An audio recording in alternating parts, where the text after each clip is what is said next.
Assalamualaikum warahmatullahi wabarakatuh. Pada kesempatan di hari ini, saya akan menjelaskan mengenai sejarah dari kelahiran dan perkembangan dari filsafat, khususnya filsafat Barat. Ya. Nah, eh, yang saya jelaskan pada hari ini adalah filsafat Barat. Kenapa? Karena kalau kita berbicara filsafat itu sebenarnya tidak hanya filsafat Barat, ada filsafat Islam, ada juga filsafat dari ya Cina, gitu ya, dan seterusnya, gitu ya, filsafat Timur, gitu ya, gitu. Nah, namun kenapa filsafat Barat yang kita bicarakan, yang akan saya sampaikan di sini, karena kalau kita lihat, gitu ya, dalam perkembangan dunia, gitu ya, filsafat yang paling mempengaruhi adalah filsafat Barat ya, gitu ya. Dan filsafat Barat dianggap apa ya istilahnya filsafat yang paling mempengaruhi dunia ilmu pengetahuan, gitu ya, di sepanjang perkembangan sejarah, gitu ya. Sehingga filsafat inilah yang coba kita bahas sehingga nanti kita bisa memahami, gitu ya, kaitannya dengan ilmu maupun bidang-bidang ilmu pengetahuan yang sedang kita diskusikan nantinya, gitu ya. Bahkan kita nanti kaitkan dengan perkembangan ilmu pengetahuan saat ini, gitu ya.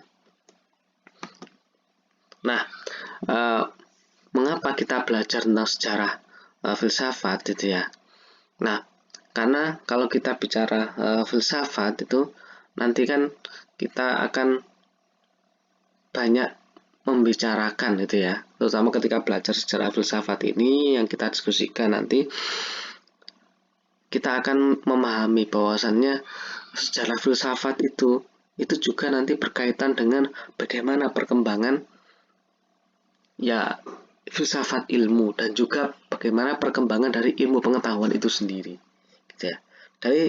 Jadi dari memahami ya, dari proses memahami sejarah filsafat, maka kita juga secara tidak langsung akan belajar untuk memahami bagaimana perkembangan filsafat ilmu itu dan bagaimana sekaligus ya perkembangan dari ilmu pengetahuan itu sendiri, gitu.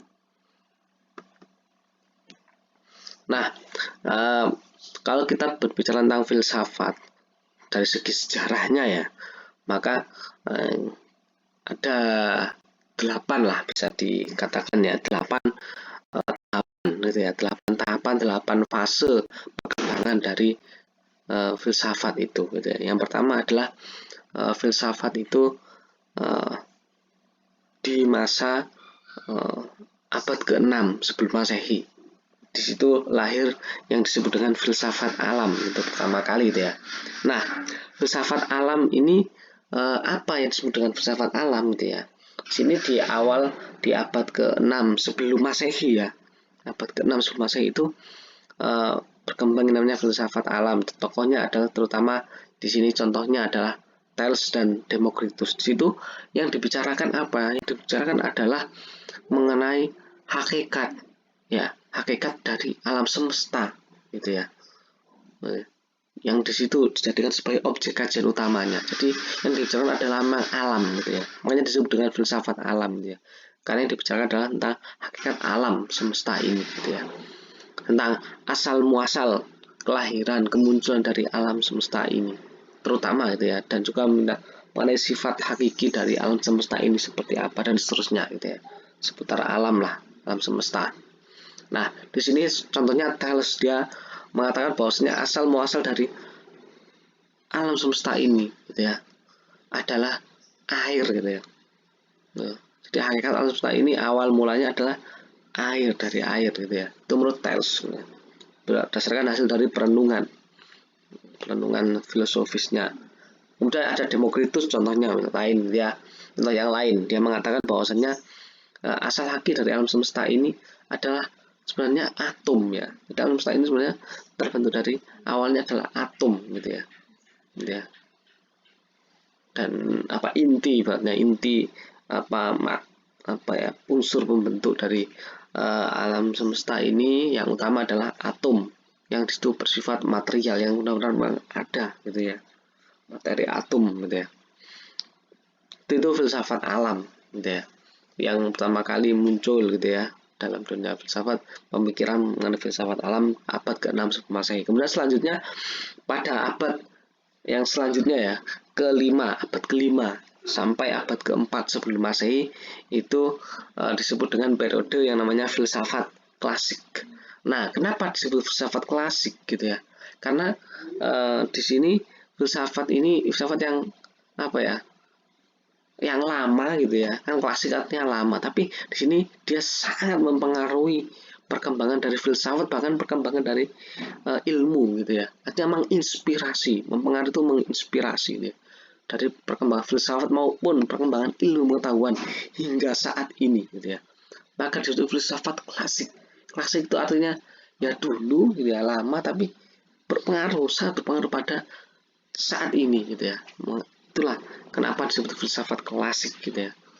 Nah, yang dibicarakan apa sih pada masa filsafat klasik ini? Yang dibicarakan adalah terutama mengenai hakikat manusia gitu ya. Objek kajiannya itu ya. Atau perenungan itu tentang hakikat manusia. Itu. Kalau filsafat alam kan hakikat tentang alam semesta. Nah, kalau dalam masa filsafat klasik itu ya, abad ke-5 sampai 4 sebelum Masehi itu yang bicara tentang hakikat manusia. Ganti topik lah ibaratnya gitu ya. Yang alam sudah, sekarang ganti topik mengenai manusia.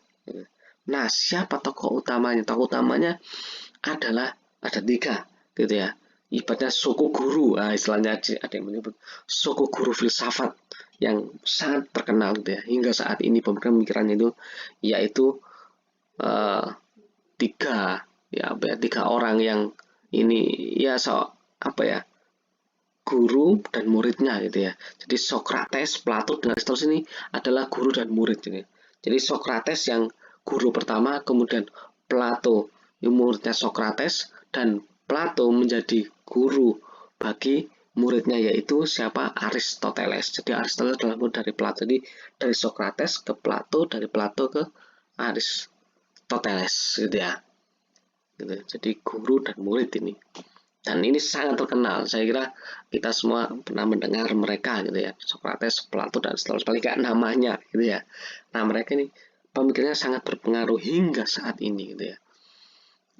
Nah, ini di sini contohnya adalah pemikiran dari Socrates, bahwasannya dia saat itu gitu ya berpikir dan merenungkan gitu ya, mencoba memikirkan bagaimana sih seharusnya menjadi manusia yang baik gitu. Bagaimana seharusnya berperilaku menjadi manusia yang baik gitu. Jadi dia berbicara tentang soal etika gitu ya, tentang etika sebagai manusia gitu ya, tentang filsafat etik ya, filsafat etika gitu ya, gitu. Dan ini juga selain itu juga ada pembahasan lain gitu ya mengenai apa tentang sesungguhnya siapa manusia itu kan gitu ya, dan termasuk sampai pada akhirnya ini disebut ya Socrates juga dia mengatakan ya bagaimana seharusnya menjadi manusia itu. Awal mulanya ya dia berangkat dari pemikiran manusia itu siapa kan ya, ontologinya dulu ya. Nah, kemudian ini selanjutnya yang ketiga adalah filsafat abad pertengahan. Jadi setelah dari abad ke-5 sampai 4 sebelum Masehi langsung ke abad ke-5 Masehi gitu ya. Nih, ini kelihatannya ada loncat ya, tapi ya silakan baca sejarah ya. Silakan baca sejarah apa yang terjadi antara abad ke-5 sampai 4 sebelum Masehi sampai abad ke-5 Masehi. Kita akan saya jelaskan di sini ya. Jadi ini ada suatu masa perkembangan dalam sejarah dunia gitu ya. Di antara ini ya yang kelihatannya loncat ini ya gitu ya. Nah, kita langsung ke abad ke-5 Masehi. Nah, di sini untuk filsafat, nah itu di sini mengalami yang namanya darkness gitu ya, kegelapan gitu ya. Nah, sehingga pada abad ke-5 Masehi ini sebutannya kan filsafat zaman pertengahan, abad pertengahan, medieval ya, abad pertengahan gitu ya. Tapi di sini disebut juga dengan filsafat abad ke-8 ya. Kenapa abad ke-8? Karena ya di abad ke-5 Masehi ini filsafat mengalami kemandekan gitu ya, kemunduran gitu ya, dimana filsafat tidak berkembang gitu ya. Karena apa? Karena terkungkung oleh dogma-dogma agama yang dianggap sebagai kebenaran satu-satunya gitu ya. Sehingga di sini agama itu menjadi seolah-olah apa ya? Pokoknya sumber satu-satunya kebenaran, dan mereka para agamawan itu tidak memperbolehkan ada pemikiran lain gitu ya selain pemikiran agama, apalagi mempertanyakan hal-hal ya, semua hal, apalagi sampai mempertanyakan agama, itu dilarang saat itu gitu ya. Ya pokoknya semua sumber kebenaran itu dari para agamawan saat itu gitu ya. Sehingga ya filsafat menjadi tidak berkembang. Padahal filsafat itu kan intinya adalah kritisisme gitu ya. Kritisisme itu maksudnya apa ya? Memikirkan gitu ya, mempertanyakan segala sesuatu gitu ya, secara spekulatif terarah, secara mendalam, secara komprehensif gitu ya. Itu. Nah, tapi di sini tidak diperbolehkan gitu ya. Sehingga di situ filsafat tidak berkembang karena terkungkung oleh tadi agamawan itu, para agamawan yang mengatakan bahwasanya agama adalah sumber kebenaran satu-satunya gitu ya. Nah, kemudian pada saat ini, pada abad pertengahan ini gitu ya, itu yang menonjol adalah pemikiran skolastisisme. Skolastisisme itu apa?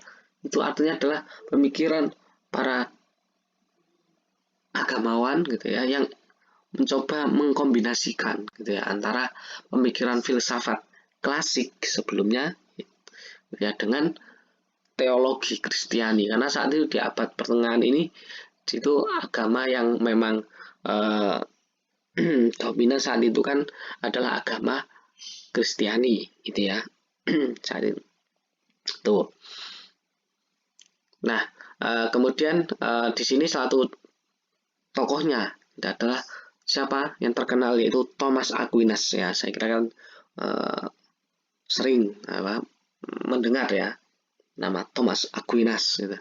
Thomas Aquinas ini dia mengatakan bahwasannya uh,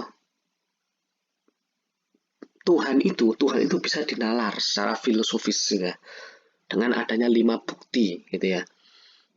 Ada 5 bukti. Jadi Tuhan itu secara, seperti saya katakan di pertemuan sebelumnya ya, bahwasannya Tuhan itu secara teoritis itu memungkinkan gitu ya.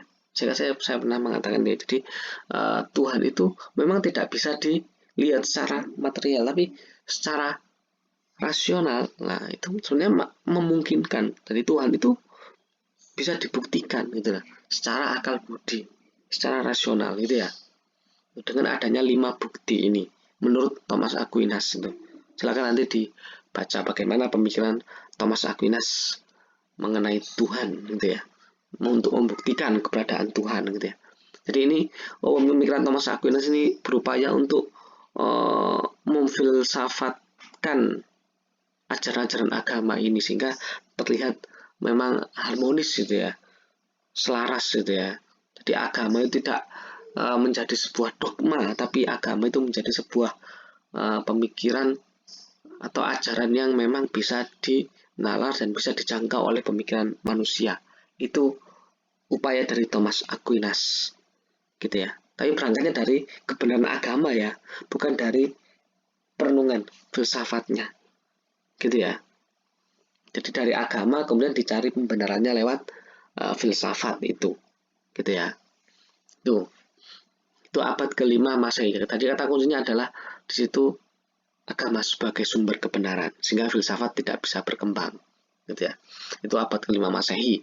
Nah, kemudian pada abad ke-15 sampai 16, nah itu muncul periode filsafat ya, yang disebut dengan periode Renaissance atau kebangkitan kembali filsafat gitu ya. Saya kira kalian sudah pernah mendengar itu ya, Renaissance. Apa itu? Di situ merujuk pada perkembangan dari filsafat yang dia mengalami kebangkitan kembali setelah sebelumnya mengalami darkness, kegelapan gitu ya. Nah, di sini pada abad ke-15-16 ini filsafat itu berkembang lagi gitu ya. Di mana di situ kemudian masyarakat saat itu sudah mulai kembali menyadari bahwasannya ya filsafat itu sangat penting gitu ya, dan filsafat harus diajarkan dan bahkan juga dibiarkan untuk dikembangkan oleh para ilmuwan, para tokoh ini, para filsufnya gitu ya, harus diperbolehkan, harus dibiarkan, diberikan kemerdekaan ibaratnya gitu ya.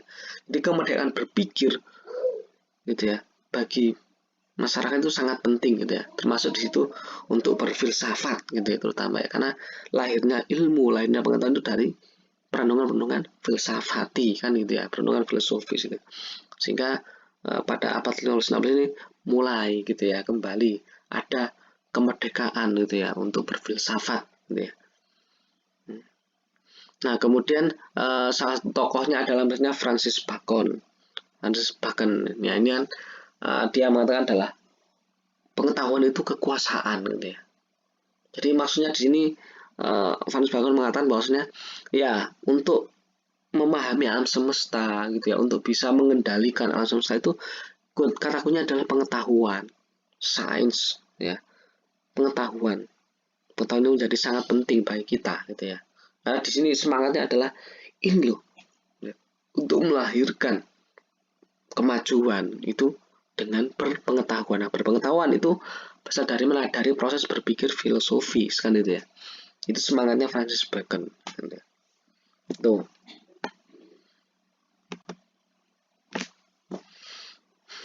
Nah, kemudian pada abad ke-17 Masehi, nah di sini disebut dengan filsafat modern. Nah, modern itu kenapa? Karena semakin menunjukkan apa istilahnya? Modern itu artinya kemajuan gitu ya, kemajuan.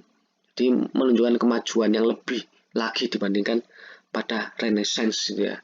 Jadi di sini ilmu pengetahuan semakin berkembang saat ini gitu ya. Kemudian ada toleransi beragama. Jadi beragama itu semakin apa ya? Lebih moderat gitu ya dibandingkan sebelumnya gitu ya. Lebih apa ya? Menghargai perbedaan dan seterusnya, sehingga ya ilmu pengetahuan filsafat juga semakin berkembang ya. Dan juga ada liberalisme, jadi kebebasan untuk berpikir gitu ya itu. Nah ini di abad ke-17 saya sehingga disebut dengan filsafat zaman modern. Dan modernnya kita tadi ada perkembangan ilmu pengetahuan, ada kebebasan, ada toleransi gitu ya. Semakin maju, dianggap maju dibandingkan sebelumnya saat itu gitu ya, sehingga filsafatnya disebut dengan filsafat modern gitu ya. Nah di sini pada masa modern ini filsafat mengalami perkembangan sangat kuat memang gitu ya.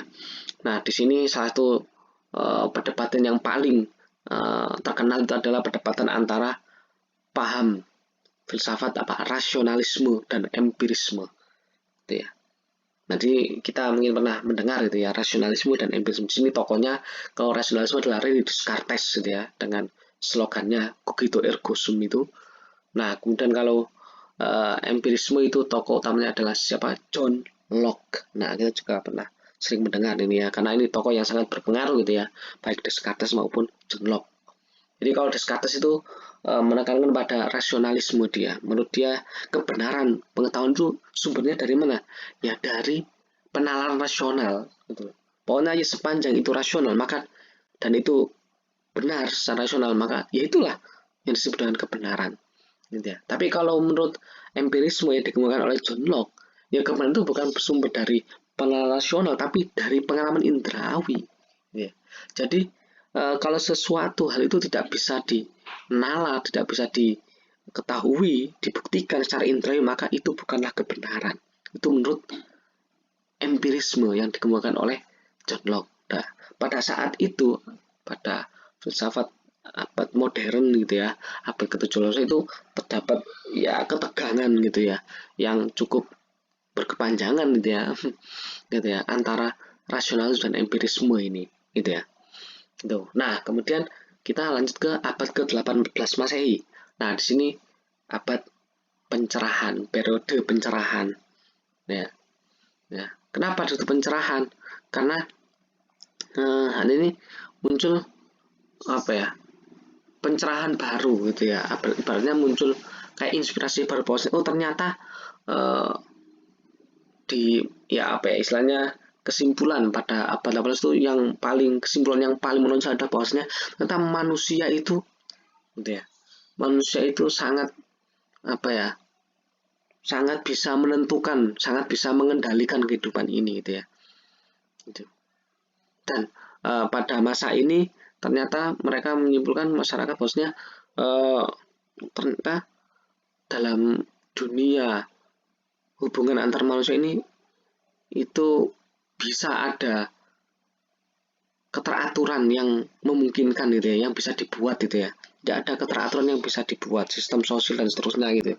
Sehingga pada masa filsafat abad pencerahan ini yang muncul adalah apa yang menonjol adalah pemikiran-pemikiran dalam hal filsafat, dalam bidang filsafat sosial dan filsafat politik gitu ya.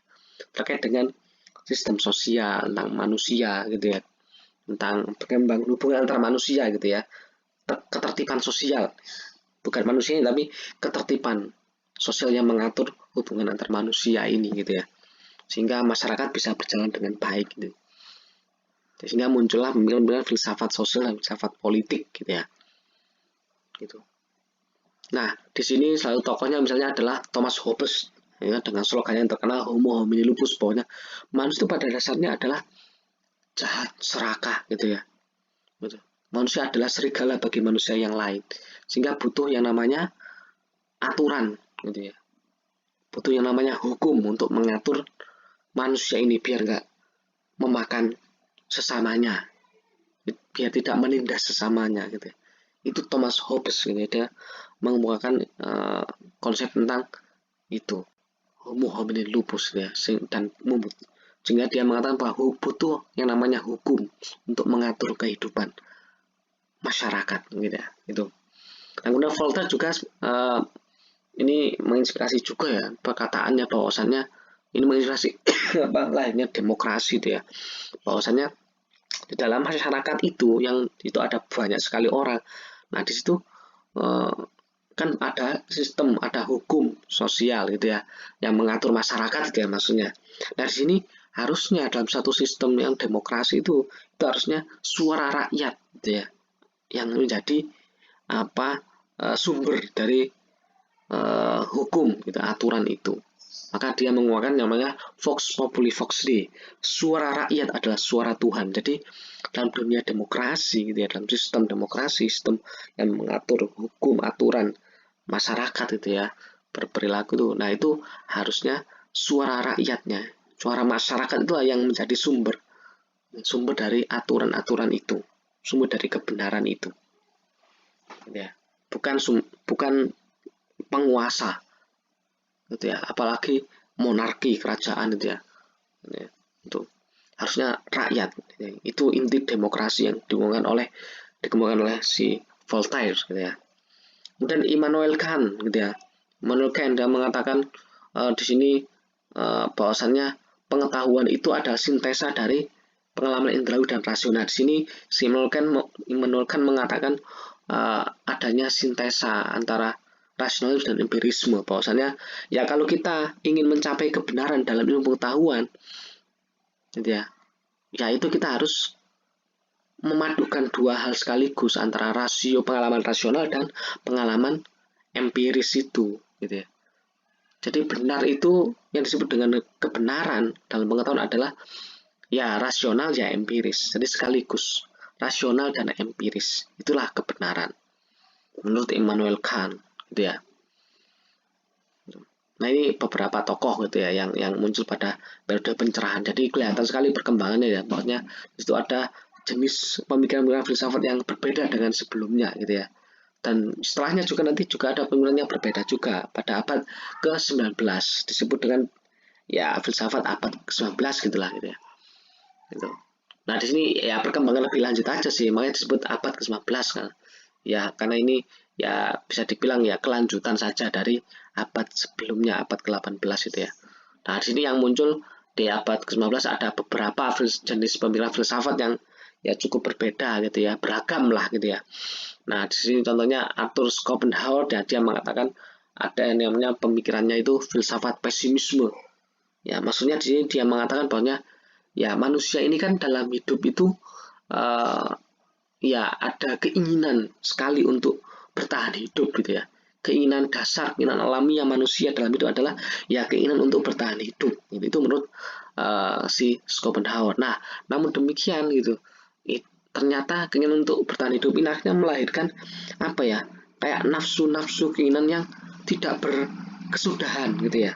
Ingin makan, ingin bekerja, ingin berkuasa dan ingin menguasai materi dan seterusnya gitu ya, ingin kaya gitu ya, ingin jabatan dan seterusnya. Dan ya akhirnya ya ini sebenarnya hidup manusia ini dia menyimpulkan berarti hidup manusia adalah sebuah kesia-siaan karena hanya diisi pada akhirnya adalah ya hanya untuk bertahan hidup saja, ya ingin makan dan seterusnya gitu ya, ingin jabatan, ingin apalagi tadi ingin kekayaan itu ya, ya untuk bertahan hidup lah intinya. Jadi sebenarnya hidup ini nggak ada gunanya, hidup itu hanya ya urusan ya harta, tahta dan seterusnya gitu ya, seputar itu katanya, kata Schopenhauer itu.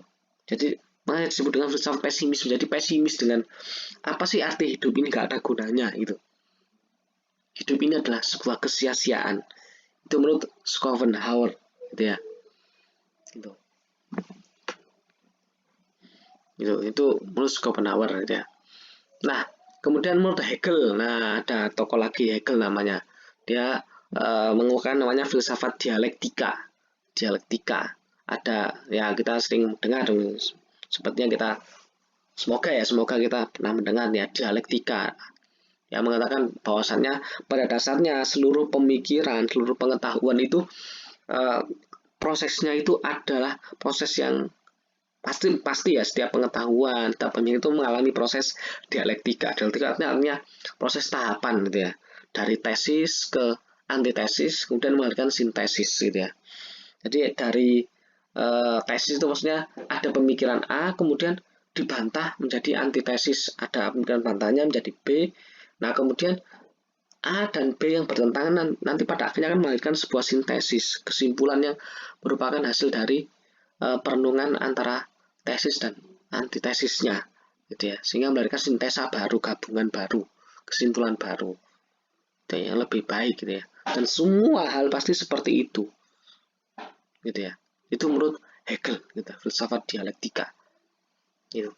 Yang kemudian ada Auguste Comte, dia mengemukakan yang namanya positivisme gitu ya. Oh saya ya ini mirip dengan apa empirisme ya, bahwa sumber pengetahuan yang benar itu harusnya berasal dari pengalaman indrawi yang didasarkan pada pengamatan empiris gitu ya. Itu positivisme. Itu Auguste Comte, ya penegasan ulang gitu ya. Harus dari pengamatan yang sangat detail, yang empiris gitu ya.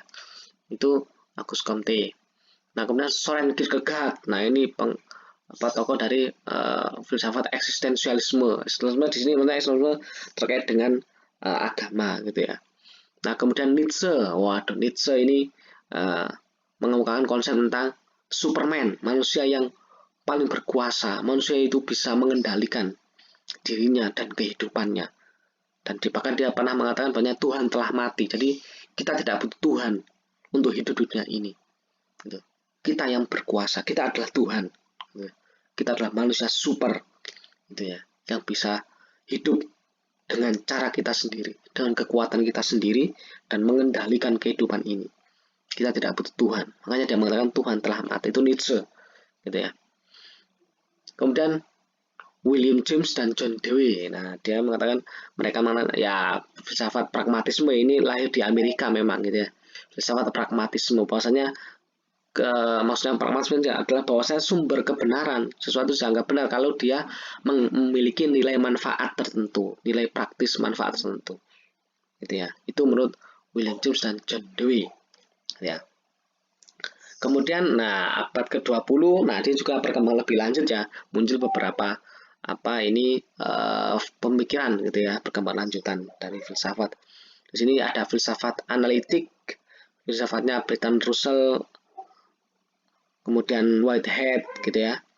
Dan di sini ada tantangannya juga, apa istilahnya ada lawannya gitu ya, pertentangan antara filsafat analitik dengan filsafat kontinental. Kalau yang kontinental itu Edmund Husserl, ini tokoh pendiri pemikiran apa, filsafat fenomenologi ya, si Husserl ini. Tuh. Nanti kan silakan pelajari apa itu filsafat analitik, apa itu filsafat kontinental gitu ya. Ini sekilas saja pengenalan gitu ya. Kemudian di pertengahan abad ke-20 juga muncul pemikiran filsafat strukturalisme, Levi Strauss dalam bidang bahasa terutama ya.